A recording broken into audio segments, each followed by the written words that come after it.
आगे बढ़ते हैं हम पार्ट 3 की तरफ। पार्ट 3 है अम्बा और भीष्म। तो बहुत ही रोमांचक ये कहानी है। सत्यवती के दो बेटे थे, चित्रांगद और विचित्र वीर्य। तो चित्रांगद को जब राजा बनाया गया तो उनकी मृत्यु हो गई, और विचित्र वीर्य की विवाह की कुछ अजीब सी कहानी है। तो आइए देखते हैं। जब वो बड़े हुए तो भीष्म को पता चला कि काशीराज की कन्याओं का स्वयंवर होने वाला है। काशीराज एक राजा थे, तो स्वयंवर में बड़े दूर दूर से लोग आए थे। वहाँ पर बहुत सारे लोगों को देखकर भी मतलब उनको अपने पसंद के वर नहीं मिले। तो नीच स्वभाव के जो भीष्म, सब लोग हंसने लगे। जब भीष्म को वहाँ देखा तो सब लोग हंसने लगे। उनका स्वभाव ऐसा था कि अरे तुमने तो प्रण कर रखा है कि तुम ब्रह्मचारी रहोगे, और तुम इस स्वयंवर में क्या करने आए हो। सभी लोग उनका मजाक उड़ाने लगे। तो भीष्म को गुस्सा आया और भीष्म ने कहा कि मैं यहाँ से अपनी पूरी शक्ति लगाकर, अगर तुम में से कोई रोक सकता है तो रोक लो, मैं इन राजकुमारियों को लेकर यहाँ से जाऊंगा और अपने भाई से विवाह करवाऊंगा।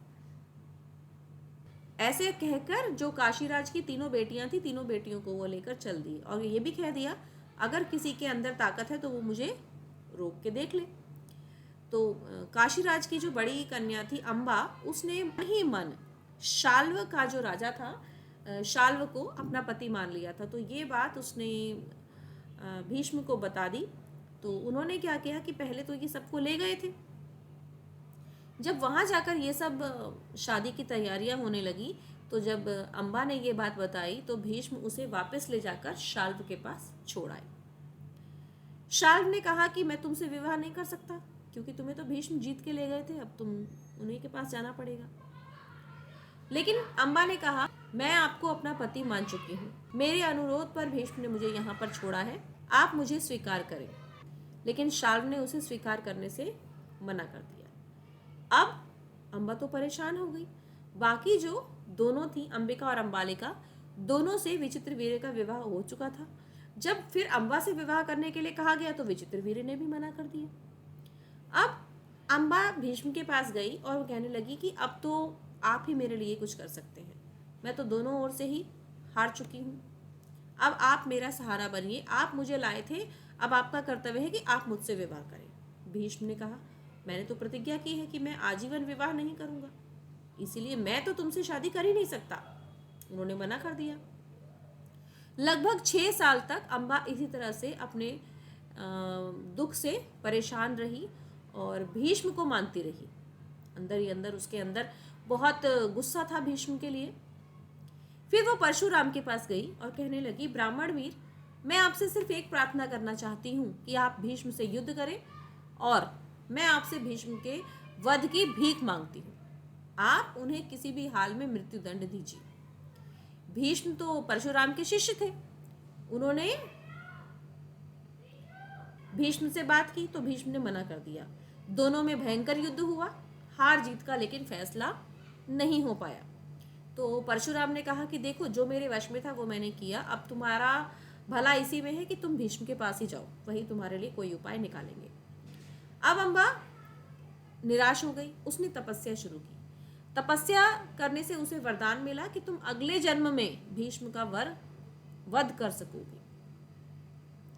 दूसरा जन्म अम्बा ने राजा द्रुपद के घर में शिखंडी के रूप में लिया, और कुरुक्षेत्र के युद्ध में शिखंडी जो सारथी बन के गया था वही भीष्म की मृत्यु का कारण बना और उसका क्रोध शांत हुआ। तो काशीराज की सभा में भीष्म क्यों गए थे? भीष्म काशीराज की सभा में अपने छोटे भाई विचित्र वीर्य के लिए कन्याओं का अपहरण करने गए थे। उस समय अपहरण करके विवाह करना श्रेष्ठ माना जाता था। अम्बा ने भीष्म को क्या बताया? अम्बा ने भीष्म को बताया कि मैं मन ही मन शाल्व को अपना पति मान चुकी हूँ, तो मेरा अनुरोध है कि आप मुझे उनके पास भेज दें। अम्बा ने परशुराम को क्या बताया? अम्बा ने परशुराम को बताया कि मेरी आपसे सिर्फ इतनी ही प्रार्थना है कि आप भीष्म से युद्ध करें और उसको मृत्युदंड दें। अम्बा ने भीष्म से कैसे बदला लिया? अम्बा जब निराश हो गई चारों तरफ से तो वो तपस्या करने लगी। फिर उसे वरदान मिला कि अगले जन्म में तुम भीष्म का वध कर पाओगी। अगले जन्म में वो द्रुपद के यहाँ शिखंडी के रूप में जन्म लिया और फिर वह रथ पर बैठी और शिखंडी रथ पर बैठा और भीष्म के वध का कारण वही बना। भीष्म ने शिखंडी के साथ युद्ध क्यों नहीं किया? भीष्म पितामह ने जब यह देखा कि शिखंडी जो है वो अम्बा ही है और अपने कष्ट का निवारण करने के लिए, मुझसे बदला लेने के लिए आया है, इसीलिए उन्होंने उस पर आक्रमण नहीं किया। अगला पाठ है हमारा विदुर। विदुर जो थे वो विचित्र वीर्य की रानी यानी उसकी पत्नी अंबालिका की दासी के पुत्र थे। धर्मदेव के अवतार थे और राजनीति के बारे में उनको बहुत ज्ञान था। इसीलिए भीष्म ने उन्हें धृतराष्ट्र का प्रधानमंत्री बनाया था। विदुर ने जुआ खेलने की अनुमति नहीं दी तो धृतराष्ट्र ने कहा, तो विदुर ने धृतराष्ट्र को समझाया कि भाई देखिए, इस तरह का खेल मुझे ठीक नहीं लगता, इससे आपस में बैर भाव बढ़ेगा, आपके जो बच्चे हैं वो आपस में लड़ेंगे। धृतराष्ट्र ने तो उसकी बात मान ली, उसको समझाया, तो अपने बेटे को समझाया दुर्योधन को, लेकिन दुर्योधन नहीं माना। अब इसने क्या किया, दुर्योधन ने क्या किया कि अपने बेटे के पुत्र मोह में आकर उसे खेलने की परमिशन दे दी। विदुर ने युधिष्ठिर को भी समझाया कि तुम्हें नहीं खेलना चाहिए। युधिष्ठिर खेलने में बिल्कुल रेडी नहीं थे, वो बिल्कुल राजी नहीं थे। लेकिन जब युधिष्ठिर को पता चला कि उनके चाचा जी ने उनको बुलाया है, यानी धृतराष्ट्र ने उनको बुलाया है, तो वो मना नहीं कर सके। उन्होंने कहा ये तो क्षत्रिय का धर्म है कि मेरे चाचा ने मुझे बुलाया है तो मुझे जाना ही पड़ेगा। इस पाठ का पहला प्रश्न है कि विदुर कौन थे? विदुर विचित्र वीर्य की रानी अंबालिका की दासी के पुत्र थे। युधिष्ठिर ने विदुर को क्या उत्तर दिया? युधिष्ठिर ने विदुर से कहा कि जब मुझे महाराज धृतराष्ट्र ने बुलाया है तो मैं कैसे मना कर सकता हूं? ऐसा करना या अस्वीकार करना क्षत्रिय धर्म के विरुद्ध है, मुझे खेलने जाना ही पड़ेगा। अगला पाठ है कुंती, पाठ 5 कुंती। अब श्री कृष्ण के पितामह यानी श्री कृष्ण के जो दादाजी थे, उनकी पुत्री यानी कृष्ण की बुआ का नाम पृथा था। बहुत सुंदर थी, लेकिन उन्होंने अपने फुफेरे भाई कुंती भोज को वो कन्या दे दी थी, गोद दे दी थी। और कुंती भोज के यहाँ जब पृथा आई तो उसका नाम कुंती पड़ गया। कुंती बचपन में एक बार दुर्वासा ऋषि से मिली थी, वो उसके घर गए थे। कुंती ने बड़ी उनकी सेवा की, उनका ध्यान रखा। ऋषि बड़े खुश हुए। उन्होंने कुंती को वरदान दिया कि कुंती, जब तुम किसी भी देवता का ध्यान करोगी तो वह अपने समान एक बेटा तुम्हें वरदान में देगा। अब कुंती उस समय बच्ची थी, अनमैरिड थी। वो उस वरदान को टेस्ट करने लगी और टेस्ट करने के लिए उसने सूर्यदेव का ध्यान किया और उसकी गोद में कवच कुंडल के साथ सूर्यदेव ने एक बच्चा या एक बालक दे दिया। कुंती की तो शादी हुई नहीं थी, वो अविवाहित थी। अब वो समझ नहीं पाई कि मैं इस बच्चे का क्या करूं, लोग क्या कहेंगे, ये बच्चा कैसे आया इसके पास, ये किसका बच्चा है, और अगर ये इसका बच्चा है तो इसका पिता कौन है। तो लोग उसके ऊपर उंगली उठाएंगे, उसको लज्जित करेंगे। इसीलिए कुंती ने क्या किया, उस बच्चे को एक बक्से में रखा और बक्से में भर के गंगा नदी में बहा दिया। वो बच्चा जो था, वो बक्सा जो था, वो पेटी एक अधिरथ नाम के सारथी को मिली। सारथी का मतलब होता है जो रथ चलाता है। सारथी को मिली।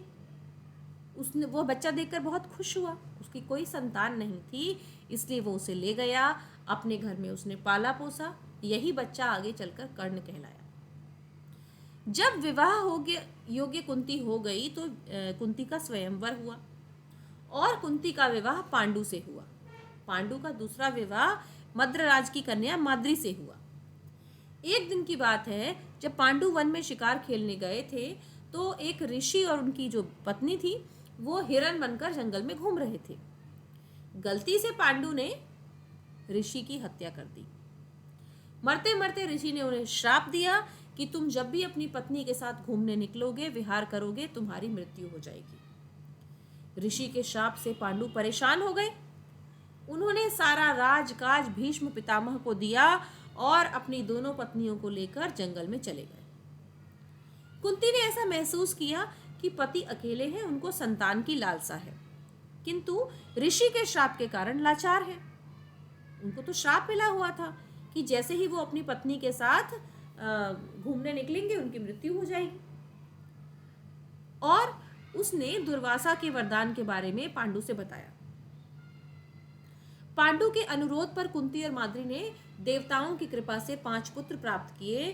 5 पुत्रों का जन्म वन में ही हुआ, यानी 5 पांडवों का जन्म वन में ही हुआ था। एक दिन की बात है, जब बसंत ऋतु का मौसम था, पांडु और माद्री के साथ वन विहार को निकले। बहुत सुंदर प्रकृति के सौंदर्य को देखकर वो काफ़ी खुश हुए। उसी समय वो भूल गए कि उन्हें श्राप मिला हुआ है और श्राप के कारण उनकी मृत्यु हो गई। जब पांडु की मृत्यु हो गई तो माद्री भी सोचने लगी कि शायद मेरे ही कारण से मेरे पति की मृत्यु हुई है, तो वो सती हो गई। कुंती और 5 पांडव अत्यधिक दुखी हो गए। ऋषि मुनियों ने उन्हें समझाया कि तुम बच्चों को लेकर हस्तिनापुर चले जाओ, पितामह भीष्म वहाँ हैं, तो वहाँ तुम आराम से रह पाओगे।